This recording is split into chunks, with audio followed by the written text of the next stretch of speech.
Dr. Bantu, can you answer the question for us? Is Christianity the white man's religion?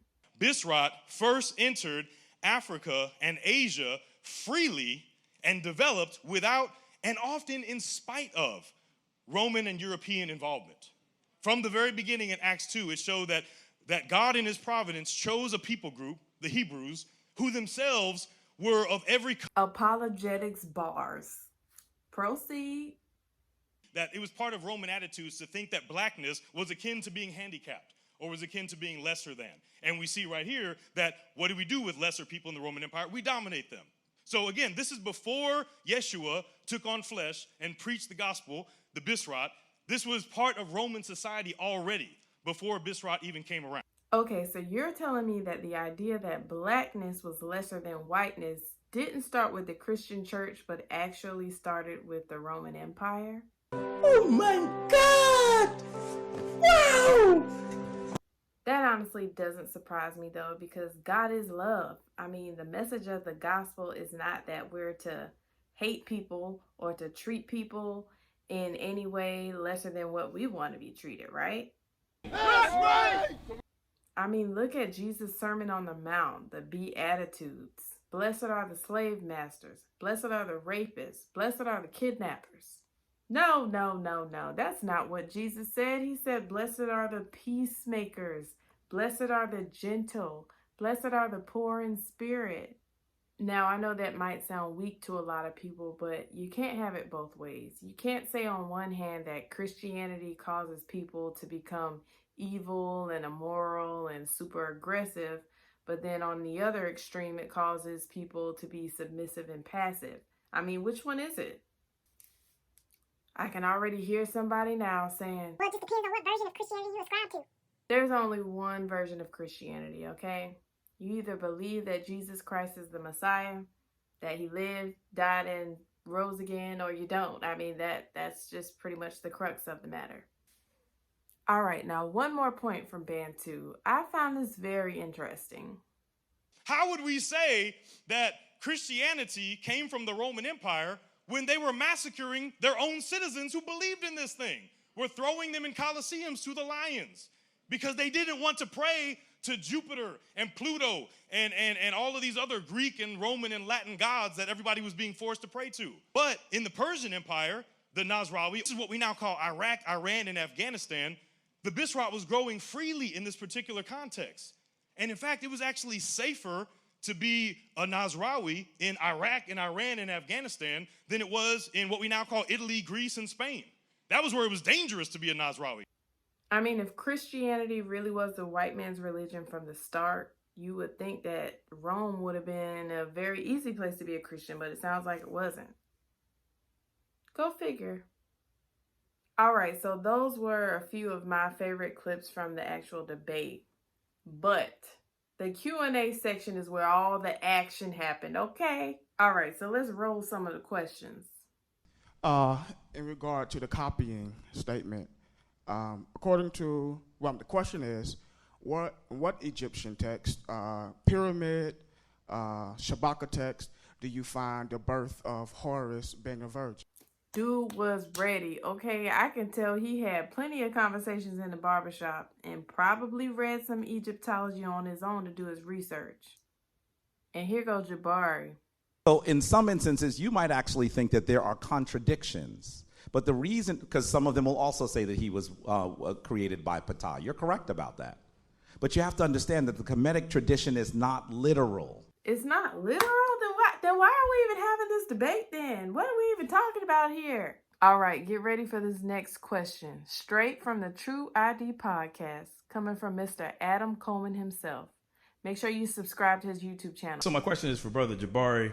The fact is that the vast majority of modern scholarship on the historicity of Jesus are in sharp disagreement with you in that the scholars from various worldviews affirm that Jesus was a historical person and not a myth. And that's based on sources like Tacitus, Josephus, Suetonius, Pliny the Younger, so forth.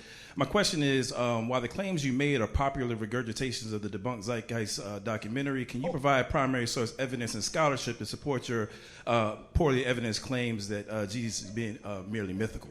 Thanks. The shade was real. The shade was real in that question. I can't with Adam. So he said that the vast majority of scholarship disagrees with you. You're regurgitating debunked claims from the Zeitgeist film, and you ain't got no primary sources. So tell me again how Jesus is a myth. Straight like that. Drops mic, walks away. Next. So then Jabari came back talking about, well, I never said Jesus was a myth on this stage. Which I think he might be telling the truth on that, but still, I mean, your whole argument is that Christianity is a copy of Kemet. So you are saying that Jesus is a myth. If Christianity is just as fake as Kemet, then why are you following Kemet? Should we just all throw everything away? But I digress. There's one last question that I did want to show y'all, and I really appreciated it. Who is the God that you all worship or you ascribe to? Thank you, dear sir, for asking that, because I was hoping I wasn't the only one wondering, like, really, what do the Kemets believe? Like, what is it about? Yep, so now I can honestly say that I still don't know nothing about Kemet. Even after watching this whole 3.5, 4-hour debate. I have friends who are in Kemet. Every time I ask them what it's about, they say I need to do research. So it's like, does anybody have any answers? Like, do I have to go sit into a temple or under a high priest to get the basic foundations of their religion or tradition or whatever you want to call it? I guess so. But here was Jabari's response. Sometimes you've been told that we are, for example, polytheist. We would not describe our tradition that way. African traditions, most African traditions, all that I have found, actually argue that the divine force is all things. May the force be with you. All right, so according to Jabari, they are not polytheists. They are believers in a divine force, and that divine force can be anything. It can be you, it can be me, it can be nature, it can be anything. Sounds like pantheism. That ain't nothing new. Who did y'all copy that from? If the ceiling was the floor and the floor the ceiling, what would you call it? And so they don't spend a lot of time talking about the one divine force. They talk about how the force behaves in different instances.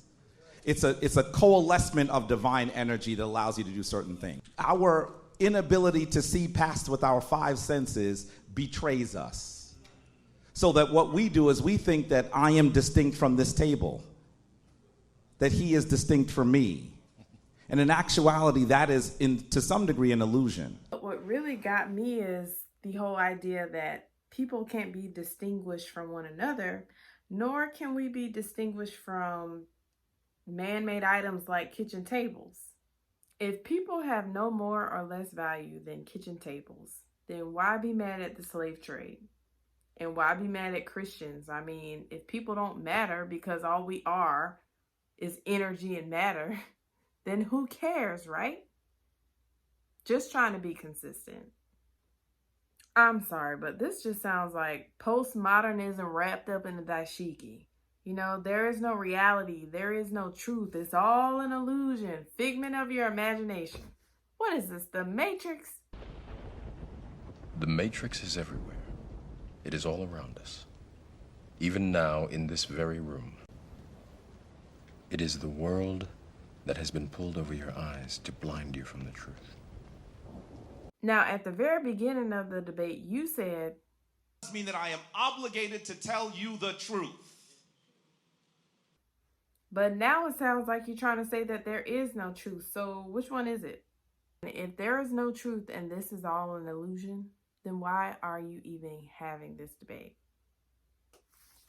Well, there you have it. My thoughts on the debate. I'm telling y'all, please go back and watch the whole thing. You won't regret it. There's so much information. And you know what? Don't take anybody's word for it. Go home, do your own research. Find out if what Jabari or Bantu are saying is actually true or if it's not. Because ultimately, it's your eternity on the line, right?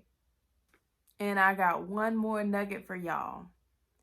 So I was kind of late to the party as far as commenting on the debate. There's some other people who made videos on it. I believe Brother Berean made one. But recently, Adam Coleman and BK Apologist did it, and I feel like they did a great job. So I'm going to leave a link to their videos in my description as well. Make sure you click on them and go check them out. All right, I'm done, okay? But hope you liked this video. If you did, you already know what to do. Subscribe to my channel, share this video, comment below, all right? Love y'all. Peace.